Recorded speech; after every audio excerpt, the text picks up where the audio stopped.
नमस्कार शेतकरी मित्रांनो, शेती मित्र एस के पाटील आपल्या शेतीविषयक युट्यूब चॅनलवर आपले स्वागत आहे. शेतकरी मित्रांनो, आज आपण दूध उत्पादक प्रगतिशील शेतकरी यांची आज भेट घेण्यासाठी आलेलो आहे.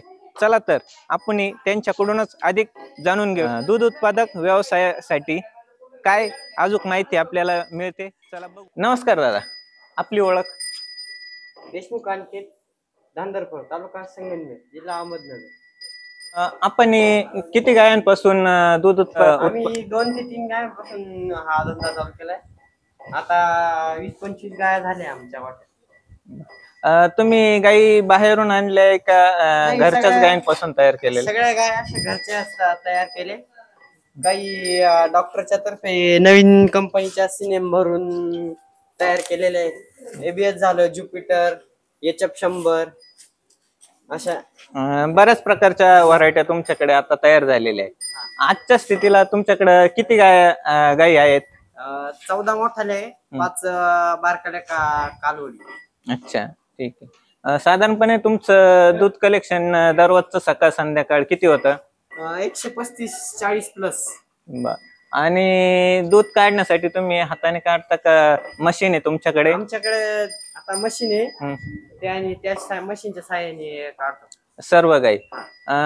लहान गाई तुमच्याकडे लहान आणि मोठ्या गाई दोन्ही मिळून किती गाई आहे आज? आमच्याकडे 14 मोठ्याल्या आणि 7 छोट्याल्या कालवडी. अच्छा, म्हणजे 14 गाई दूध देत आहे आणि 3 छोट्या कालवडी. यांच्यासाठी तुम्ही कोणता कोणता चारा वापरता, त्याचं नियोजन कसं आहे? यात आम्ही 2 टाइम चारा घालतो, सकाळी आणि संध्याकाळी. फक्त 2च टाइम चारा घालतो. त्यात असं आहे, सकाळी एक जाळी एका गायला घास असतो आणि त्यानंतर वाळी चारा असतो. म्हणजे सकाळीच एक वैरण ओला चारा आणि एक सुका चारा. आणि संध्याकाळी सुपर नेपियर आणि परत सुका चारा, असे 2 आणि त्यांच्यासाठी पशुखाद्य कोणतं वापरता तुम्ही? त्यात कांडी 8000 मका वरडा, गहू वरडा आणि मिनरल मिक्सचर आहे. साधारणपणे तुमचा 1 महिन्याचा खाद्यावरती किती खर्च होतो? आमचा 1 महिन्याच्या खाद्यावरती 50,000 रुपये खर्च होतो. अच्छा, आता हा तुमचा मुक्त संचार गोठा आहे, तर मुक्त संचार गोठ्याचे तुम्हाला काय काय फायदे? याचा एक असा अनुभव आला का आपल्या माणसाचे जे कष्ट आहे ते कमी, गायांना त्यांच्या मनाने जसं फिरता येईल तसं, आणि चाऱ्याचं हे कमी झालं, खरं चारा कमी लागायला लागला. म्हणजे चारा होत तुमचा, चाऱ्यावरती खर्च कमी प्रमाणात होतो. आणि जे माणसांनी शेण उचलायला आणायचं ते आता डायरेक्ट आधुनिक पद्धतीने उचलून ट्रॅक्टरच्या साह्याने उचलून. म्हणजे तुमची ते शेण काढण्याचा जो वेळेची बचत आहे ती झालेली आहे. आणि तुम्ही गोठ्यामध्ये तुमच्या गाई किती वेळ राहता आणि बाहेर मोकळ्या जागेमध्ये किती वेळ असतात? गोठ्यात दिवसभरात 2-2.5 तास असतात फक्त का?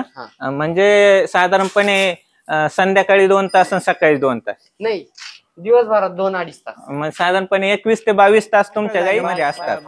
अच्छा, आणि याच्यामध्ये तुम्हाला म्हणजे मुक्त संचार गोठ्याचे अजून एक असं का मस्टडीज वगैरे हे आजारांपासून तुम्हाला? या आजारांपासून हे झालं, कमी झाली. कमतरता म्हणजे डॉक्टरचा खर्च तुमचा आणखी वाचला याच्यामध्ये, वैद्यकीय उपचार कमी झाले.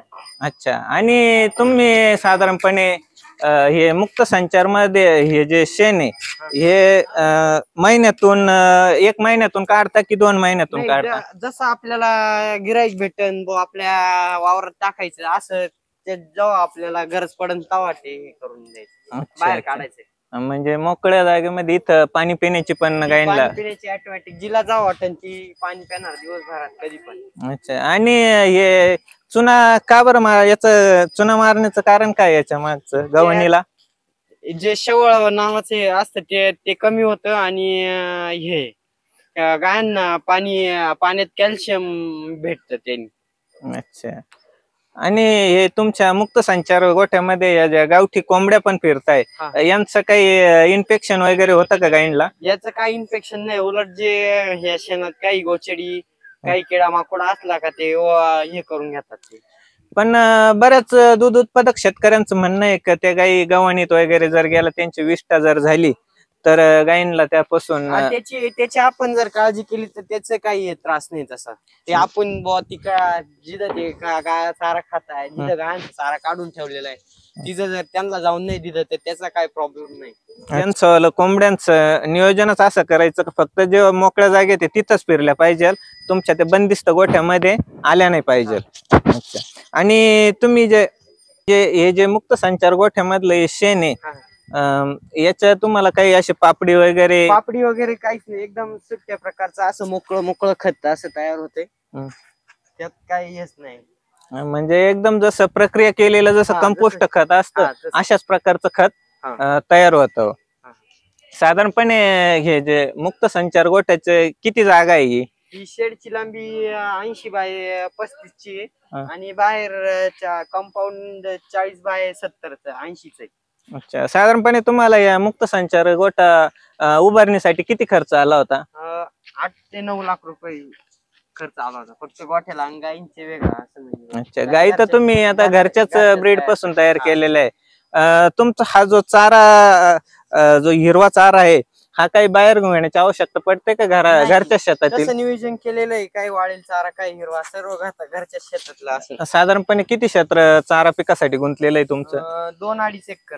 म्हणजे शेतकरी मित्रांनो, तुमच्याकडे जर 2-2.5 एकर क्षेत्र असेल आणि तुम्ही जर दूध व्यवसाय करण्याचा जर विचार करत असाल तर कुठल्याही प्रकारची काहीच अडचण नाही. साधारणपणे तुम्ही 2 एकर हिरव्या चाऱ्यावरती तुम्ही 14 ते 15 गायी आरामशीर सांभाळू शकता आणि साधारणपणे 14 ते 15 गायी 120 ते 25 लिटर आरामशीर तुम्हाला डेली दूध मिळू शकतं.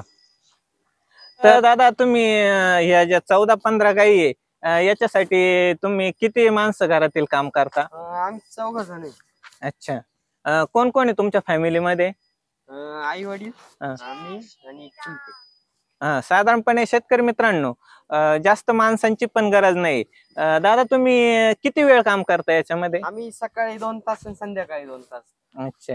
दिवसभराचं 4 तास फक्त. आणि हे जे डेली तुमचं 120 ते 25 लिटर दूध निघतं याचं संकलन कुठे करता? इथं जवळ डेअरीत करतो ते. डेअरीला. साधारणपणे आजच्या मितीला सरासरी काय रेट मिळतोय तुम्हाला? आपलं जसं क्वालिटी दुधाची क्वालिटी 3-5-8-5 लागलं तर आता तो फिक्स रेट आहे 27 रुपये. आणि जर फॅट मध्ये जर घट झाली तर 20 पैसे कमी आहे आणि SNF मध्ये जर घट झाली तर 50 पैसे कमी असं.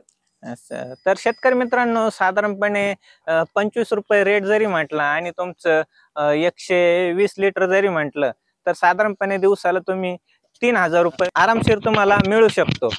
तर एकदम अतिशय बरेच शेतकरी मित्र म्हणतात की माझं 2 एकर क्षेत्र आहे, 1.5 एकर क्षेत्र आहे आणि शेती करायला मला परवडत नाही. तुम्ही जर तुमचा निर्णय जर ठाम असेल, होतकरू तरुणांचा तुम्ही जर आदर्श जर घेतला तर आरामशीर तुम्ही डेलीचा 3000 रुपये रोजापैकी 1000 रुपये खर्च जरी पकडला आणि महिन्याचे आरामशीर 50 ते 60,000 रुपये तुम्हाला निव्वळ नफा दूध उत्पादनातून मिळू शकतो. आणि उरलेलं हे शेणखत आहे. दादा साधारणपणे हे जे शेणखत आहे 1 महिन्यामध्ये साधारणपणे किती निघतं? 2-2.5-3 केलं. आणि काय भाव मिळतोय तुमच्याकडे? आमच्याकडे याला 2,500 रुपये. 2,500 ते 3,000 रुपये साधारणपणे तुमच्याकडे. म्हणजे महिन्याला हे 8 ते 10,000 रुपये शेणखतामधून पण तुम्हाला मिळू शकतात. शेतकरी मित्रांनो, तुम्हाला जर माहिती जर आवडली तर चॅनलला सबस्क्राईब करा, इतर शेतकरी मित्रांना शेअर करा आणि व्हिडिओला लाईक करा. धन्यवाद.